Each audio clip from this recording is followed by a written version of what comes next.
guys and welcome back. I'm sorry you got to see me again with Mr. Rishabh. We're going to be casting Clash Royale next, and it's going to be no, it's going to be Mrin versus where is my Devilstwin. board? Devilstwin, and this is going to be a very interesting game because Devilstwin did defeat the other two. He's defeated Cypher, he's defeated Accurate, and his major concern has been Mrin. So We've been having all winner matches, like the winner matches are always fun to watch. Yes. Both of them have come undefeated in this tournament. yeah.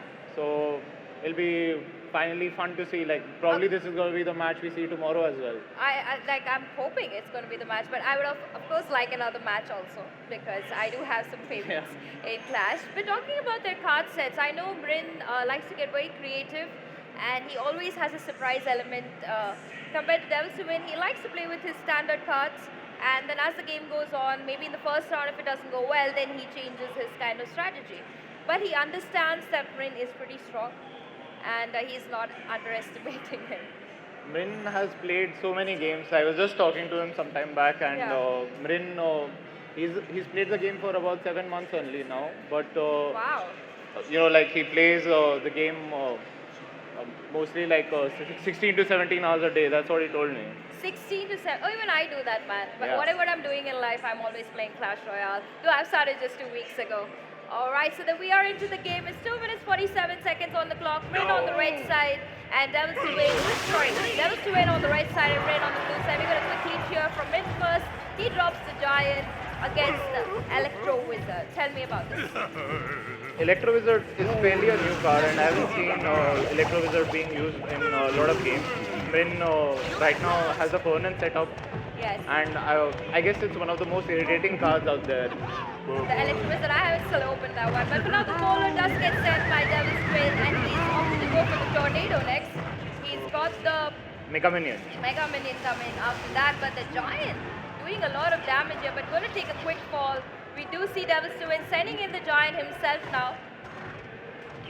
And the Prince gets dropped next by Mrin. Doing pretty good damage. The Log pushes them away for some time. The Electro Wizard charging on the Prince, but the bowler going to take a fall first, and the Prince going to finish that Wizard and still have some HP to keep pushing. He may even get that first hit off on the tower. Yes, he does. And I think the initial shot from the Prince is most important, and he got that, so that's good. I like the way they keep taunting each other. That is pretty interesting. Both of them take mind games with each other. Yeah, let's distract them. For now, the bowler gets down set again from Devilstwin. Bowler is a good anti against Fernan's. So the Fire Spirits, before even beaching him, the bowler gets away with them. And the lightning spell by Devilstwin takes out the Fernan. So right now, bowler has a free area through which he can reach the Mrin's area. Nice tornado placement coming in there from Devilstwin, holding the Executioner and the Giant in place, but now he drops his own Executioner. It's double elixir time, 56 seconds into the game, and the Giant continues to walk, chip down on Devilstwin. But the other Giant, meanwhile, is getting distracted, and the Log clearing out the remaining. Tornado again used by Devilstwin, keeping them in place, but the Tara going to take a quick fall because of the level 4 Prince, and he's going to head off straight for the King. I see, like I'm kind of confused. I've been also playing the game since a very long time, and I'm also level 9, and I've still not been able to reach the level these guys are at. Okay. It all comes down to, how long you play the game, what kind of gameplay you like to follow. But for now, we do see the bowler taking a fall. The mat's going to end in 10 seconds, and I think Mrin has got this one in the bag for now. The good game gets called out by Devilstwin, and that means that we do move on to the second game. If Mrin does take this second game, that means he has not lost again a single game. He does have his crown well placed on his head.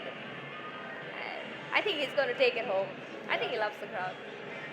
He's been undefeated across all tournaments, and I kind of want to see Mrin lose, how he'll react.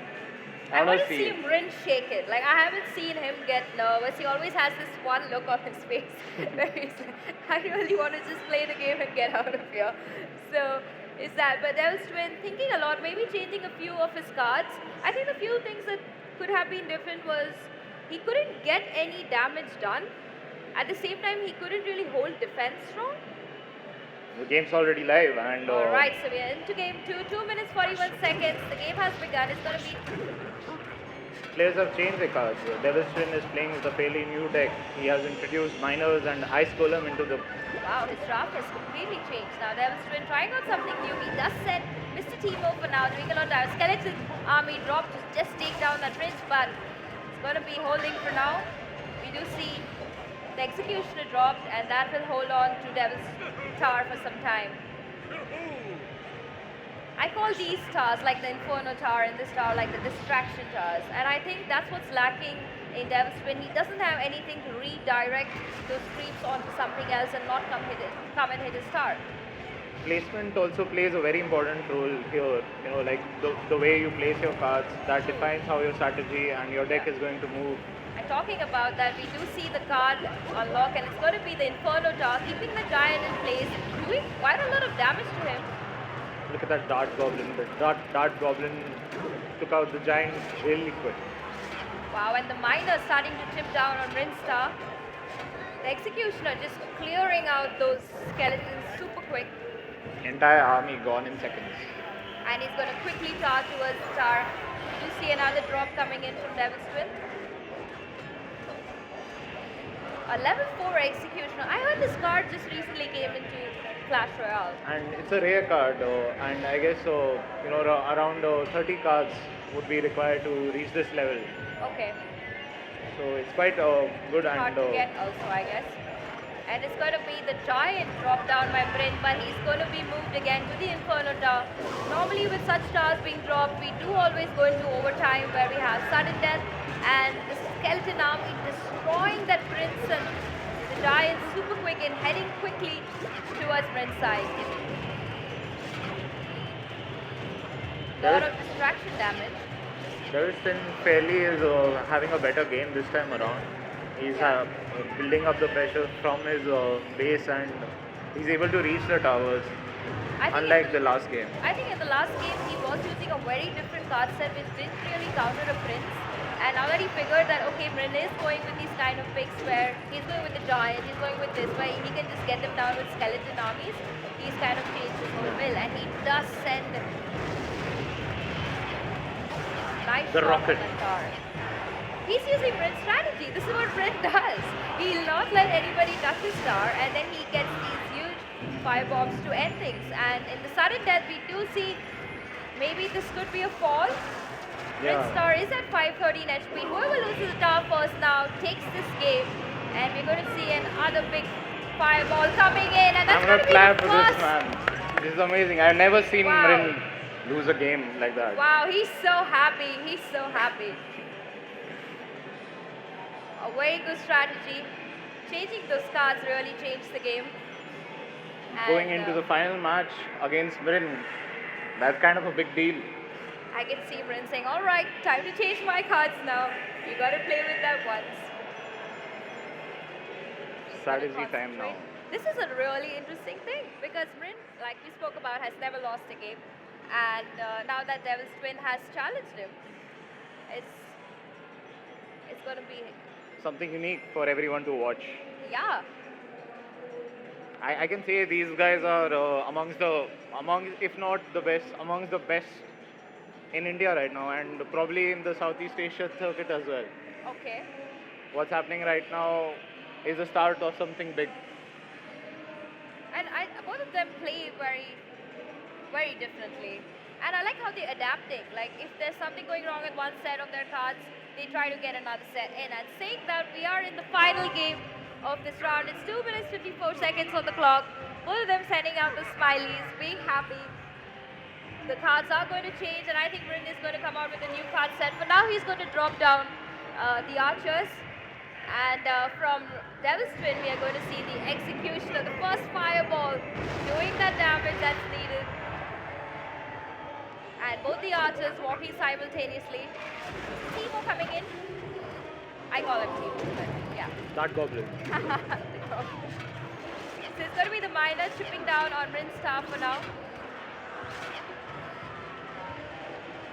Placement plays a very important role in this game, and Mrin placed his cards in such a way that the archers actually bifurcated and went to both of lanes, so simultaneously pushing both the lanes together. Alright, and it's an interesting new turn in the game. He's going to send out Expo. an Expo, and that's going to hold that tower in place. I think I love this new strategy by Mrin because he can just keep the normal ones distracted and use the Expo to take down the tower anytime that he sees Devilstwin has an opening available.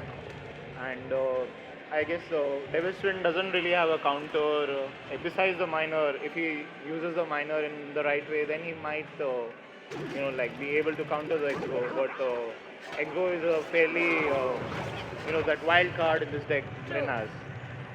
But Expo, I think, could be that card that Mrin needs to finish this game. He's going to send out one more, and there's going to be a quick fireball not hitting him, and that's going to be the first tower, I think, falling off and saving the day for Mrin.